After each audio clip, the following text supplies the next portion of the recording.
What is up, guys? Happy Monday to you guys. Feels really weird saying happy Monday when this is a Friday. Oh well, gotta get those videos out, right? Today, we're gonna talk about Godzilla.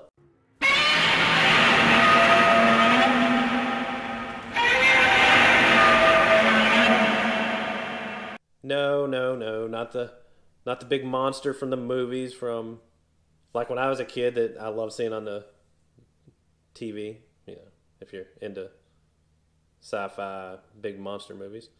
No, today we're talking about the 7.3 that Ford just released. Its code name is Godzilla. Oh, you heard 7.3, right? Yeah, much like me, it's like, oh, they're bringing back the best diesel engine ever. No. Gas engine, which, no big deal.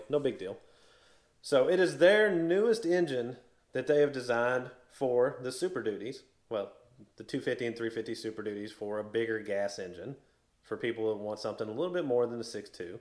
6.2 is still going to be made, but this is my take on the 7.3.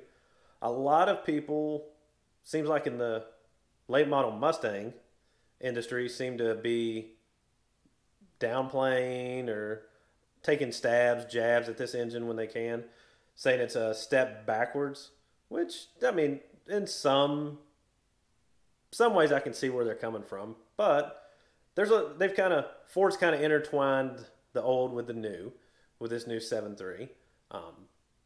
It is, let's go over some of the designs of the engine. So it's slated as, like I said, a pushrod engine. All the cams have went from up here to one camshaft right in the middle. So pushrods are coming back. Not a big deal.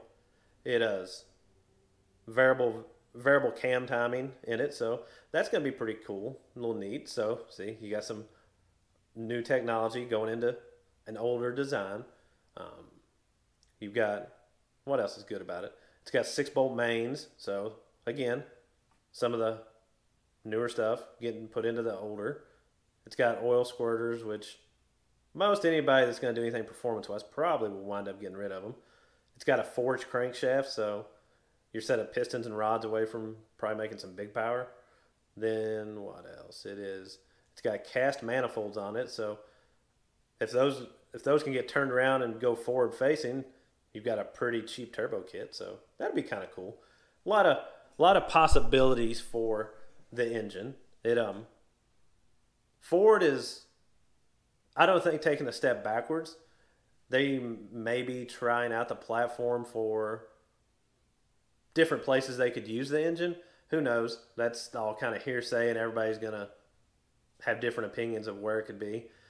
It would be neat, I think, if Ford would take the 7.3, put a blower on it, put it in an F-150 chassis with that new 10-speed. Hey, you've got a Gen 3 Lightning, which that would be really, really cool.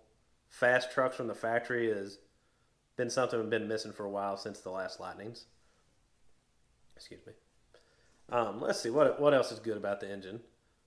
Or what we know so far. I'm not going to pretend like I've got a bunch of inside information I've just read on the good old interwebs like everybody else. I did see that one of the engineers said it's going to be a Stoich engine, so that means it's basically going to run at the same air fuel from idle to wide open throttle. So we could see, just speculating here, but I would guess you're going to see pretty substantial gains from a tune alone on an engine like that. Riching that thing up, throw a little more timing in it, you'll see pretty good gains with that. Then what else does that engine mean for Ford and all of us Ford enthusiasts? Now we'll have, a bigger engine, bigger cubic inch for swaps and stuff like that. We'll have to wait a little while. I don't know if Ford plans on bringing this out as a crate engine, like just a plug and play go engine. We'll just have to wait and see on that. But it would be neat if they did, a control pack kind of deal. Until then, we'll have to just wait until, somebody, the first one, wraps one around a tree or winds up in a 60-car pileup. Who knows? However it happens, it winds up in a junkyard. So now we can go buy that, maybe find a two-wheel drive version of it. Got a nice 10-speed, got a nice engine. Hey, now you got something pretty fun to throw in a in a swap vehicle, throw it in a notch, a SN95, whatever you want to do. Want to take your new EcoBoost and get rid of the little Bumblebee engine and throw something in there a little bigger, big V8. Have fun. Other things about it that maybe will make it more embracing for the aftermarket is the single camshaft, just the overhead valve design.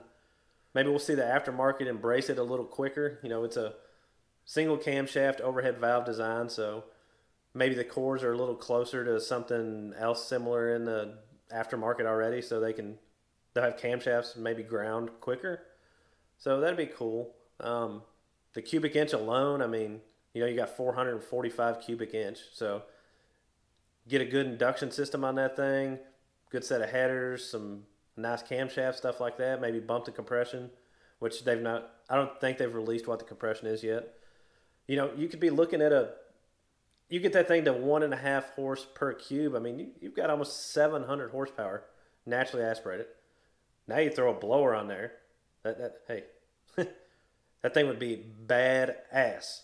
Throw an F1A 94 on there. I mean, you're talking some really, really big power. It's, time will have to tell on all that kind of stuff, though.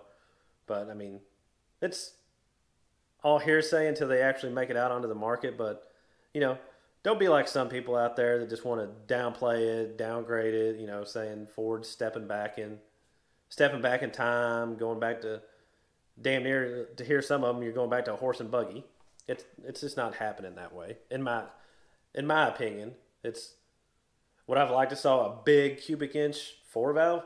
Hell yeah, but it's we're just playing in their arena, guys. We got to take their engines, what they give us, and make them better, faster, all that stuff.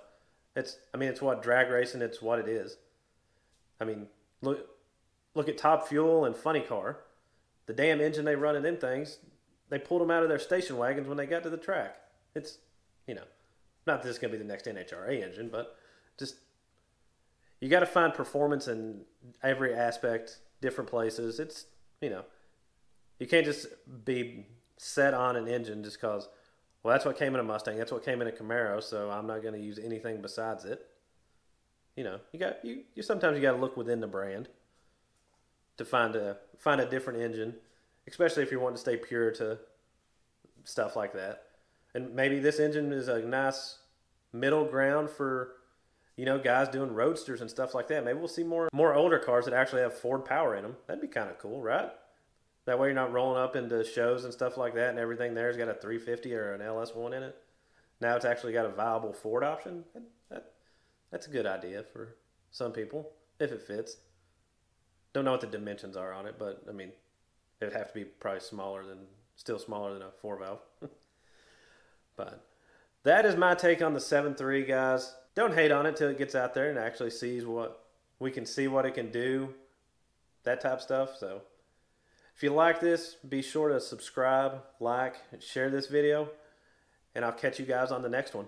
Thanks.